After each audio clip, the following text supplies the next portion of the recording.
Huge news has swept the country, and RFK Jr. has officially announced the members of his most recent Interagency Autism Coordinating Committee, the IACC. Now, the IACC has been around since the early 2000s, but really up until this point, it hasn't gained a lot of press. But right now, it's making shockwaves, both in the advocacy community and in the government at large. Because, for the first time in history, he has elected parents, providers, and autistic advocates that don't fit the status quo. We're going to talk about all this and more today. Welcome back to the Alethea Project.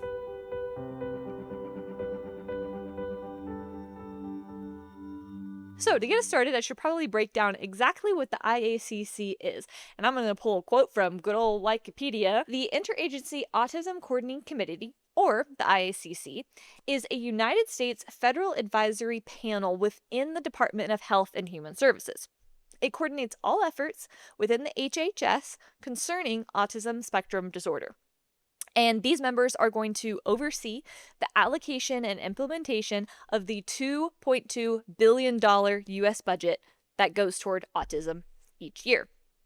So, in the past, members have primarily been well-renowned medical doctors and scientists, as well as higher functioning autistic advocates. But Secretary Kennedy's committee is different. So what exactly are these differences? Well, in order for you to best understand, you're going to have to know who these new committee members are and what their background is. So let's dive right in. We're going to start with Elena Monarch. And Elena is a PhD and CEO of a Lyme's and PANS treatment center. And she has been working for decades researching how brain health and immune function and behavior all intersect. Next, we're going to have Laura Salini, and she is a legislative leader who has been proactively working on autism policies for the past 25 years. She's got extensive legislative experience alongside actually raising a son who progressed from severe regressive autism all the way up to college honors. So she and him did that together just based on their own independent research. Our next policy advocate is going to be Lisa Weiderlight. She is a mother who actually helped pass Kevin and Evanette's law, and this law expands protections and resources for vulnerable children, specifically those within the ASD population. She also helped establish Maryland's very first autism coordinator within their government branch. Bill Odlum is our next member, and he is a healthcare leader who is also the founder of Thought Leadership and Innovation Foundation. He and his wife helped launch Autism First, which is an organization entirely dedicated to supporting autistic children and their families with therapies and community resources. Katie Sweeney is an autism advocate, and mother, and inclusion leader. She is mom to a profoundly autistic, non-speaking adult and a longtime advocate for disability across community inclusion. So her son is actually a speller, which is really cool, and we're going to do an entire episode dedicated to spelling here in just a couple of weeks. But she emphasizes the importance of this type of communication access, and spelling is still relatively controversial in the world of communication therapy, but she really advocates for it as a new and highly accessible method of communication for our non-speakers. She also contributes to the Medical Academy of Pediatric Special Needs, which is really cool. Daniel Keeley is our next member, and he is actually a student and a disability advocate. And he himself was born with severe IDD and diagnosed with autism at age 3. And he shares his story openly about how he wants to advocate for disability and better communication access for individuals with autism like himself. Crystal Higgins is another autism mom and SPED teacher, actually, who fights for medical access, communication support, and critical safety protections. So she has worked with the U.S. Department of Defense's Autism Research Program, and she is a certified spelling to communicate instructor. Jennifer Phillips is an autism mother and founder of Make a Stand for Autism.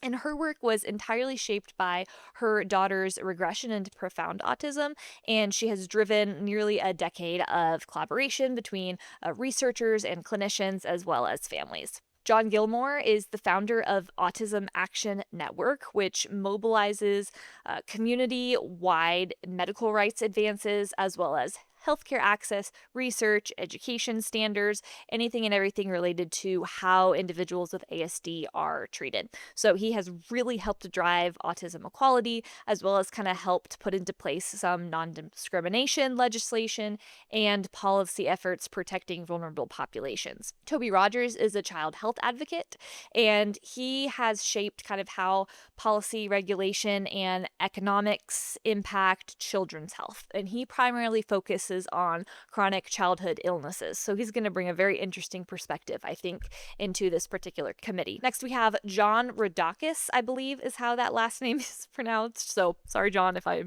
messed that up. But he's the founder and president of One Autism Research Foundation. After his son was diagnosed with severe autism, he kind of turned his focus towards biological research and clinical trials aimed specifically at improving the understanding and treatment for ASD. Tracy Slepsevek is our next member, and she is an author, educator, and parent advocate. She is a nationally recognized author, as a matter of fact, who brings 17 years of experience supporting families with autism. And she is a provider that really emphasizes a whole body approach, which again brings a super cool perspective. She focuses specifically on immune health and neuroinflammation, as well as how environmental factors are influencing the increase of ASD diagnoses. Honey Rincella is the executive director of MAPS and is also an autism mother. So MAPS is Medical Academy of Pediatrics and Special Needs. So she is the executive director of that, as well as this nation's only formal physician fellowship dedicated to comprehensive evidence and informed care relating to ASD. Lisa Ackerman is a TCA co-founder, a national autism leader, and another autism mom. So she co-founded the Autism Community in Action Network after her son's diagnosis, and TCA is now a nationally recognized organization. They serve over 100,000 patients. Walter Zadrozny is a PhD holder and autism researcher, as well as an epidemiology leader. He has dedicated over 30 years of his career to autism research specifically and how to better diagnose and early identify this particular diagnosis. Elizabeth Bonker is an autism advocate and executive director of Communication for All. She is a nationally recognized advocate who actually types to communicate, which is really cool. So she is kind of helping transform what the world believes about what non-speaking individuals are capable of. And she leads a ton of initiatives that equip families and caregivers and teachers and medical providers with tools to teach typing and to better expand it as a pathway to communication and autonomy for non-speakers. Caden Larson is another non-speaking adult advocate.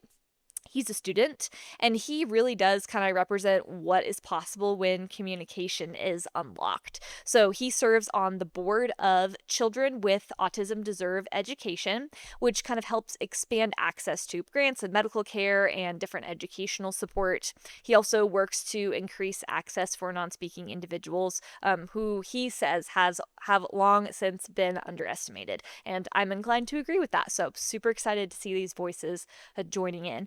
Ginger Taylor is another parent advocate and policy voice. So she's an autism mom who has served in leadership roles within nonprofit advocacy organizations, as well as being widely recognized for her written contribution in helping families and policymakers better understand the challenges of ASD. Sylvia Flogel is also another MD and a Harvard psychiatrist who specializes in PANS and PANDAS. So her work kind of integrates systemic biology as well as implements different family experiences of patients that have come to her clinic. And she is also a parent of a child with profound ASD and PANS. Daniel Rosengold is another MD, and he is a board-certified clinician, internationally published researcher who is known for advancing a systemic biology approach to autism.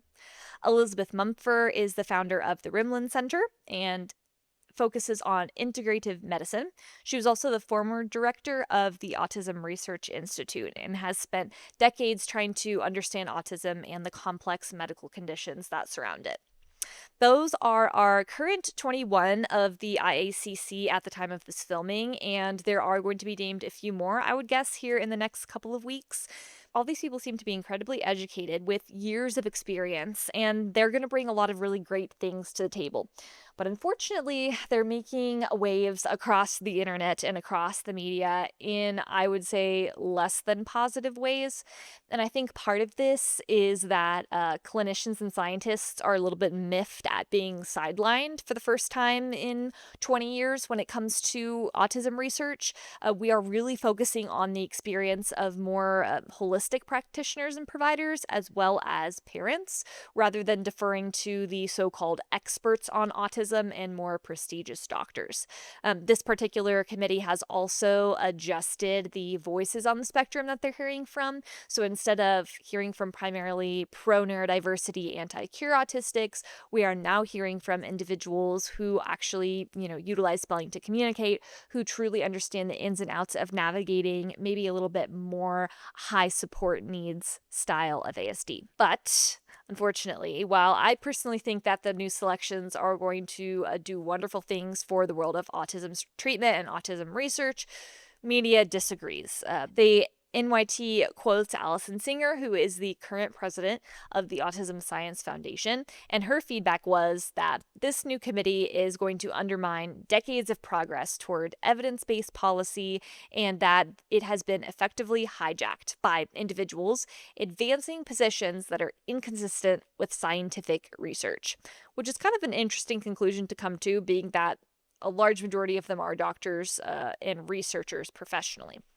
Meanwhile, of course, the ASAN has something to say about this, and authors write, overwhelmingly, this new committee is made up of all anti-vaccine advocates and peddlers of dangerous and quack autism treatments. We at the ASAN are absolutely appalled by the government's decision to warp this into yet another disinformation machine.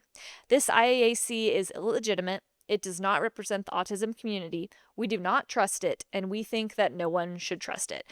And again, this is kind of the ASAN being a little bit wishy-washy, because they do say that they want to hear from everyone on the spectrum and anyone who's supporting autism, but apparently not.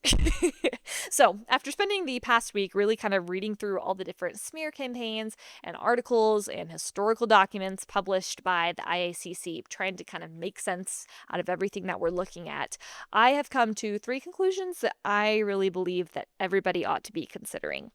The first is that the primary grievance seems to be, to me, both from the ASAN, Autism Speaks, different news and media outlets, as well as from the medical community, is that the current IACC includes many individuals who are parents and who happen to be anti-jabbers. And we're going to use that word since we are on YouTube.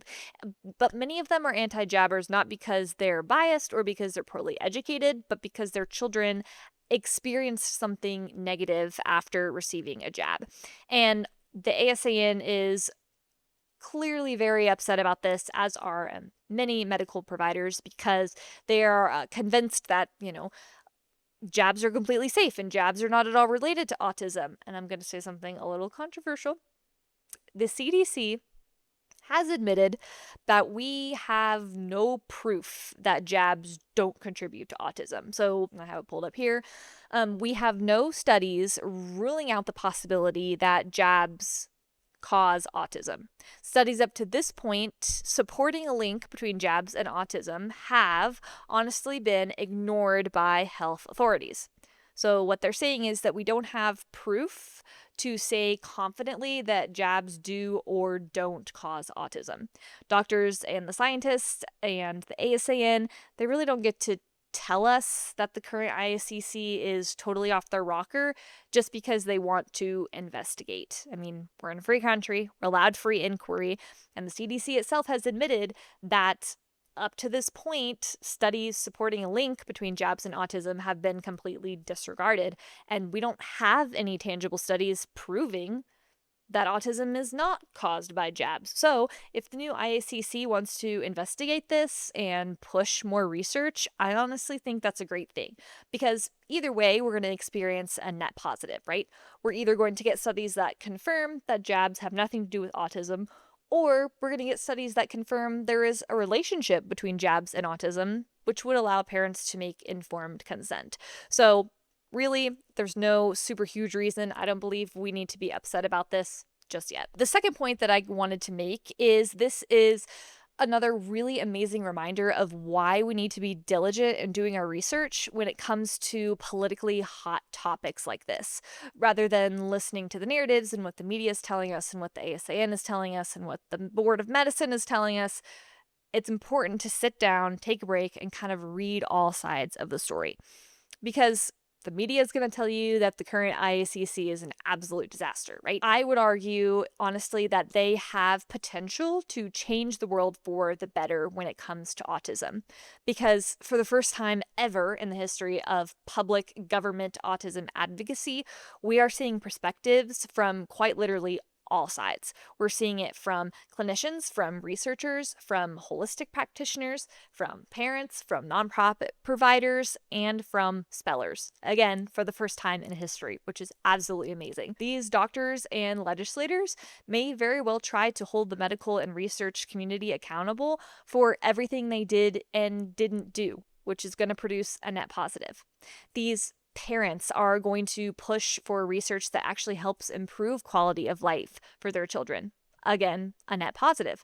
And the autistic advocates themselves are going to fight for opportunities for non-speakers to be better understood and have better access to communication and ultimately to the world. So really, any way you slice it, it seems to me that the members of Kennedy's new committee are seeking for positive outcomes when it comes to autism.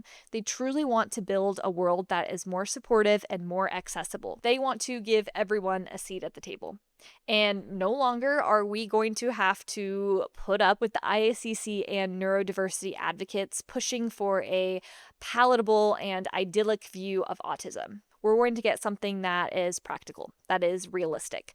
We have a group of people that are willing to put in the work and ask the hard questions. And hopefully this new committee is going to facilitate conversations that lead to lasting change and some much needed hope for families and individuals living with ASD. Thank you for joining us on today's episode of the Alethea Project. If you liked, loved, or hated what you heard, please feel free to comment down below, like and subscribe, and we hope to see you next time.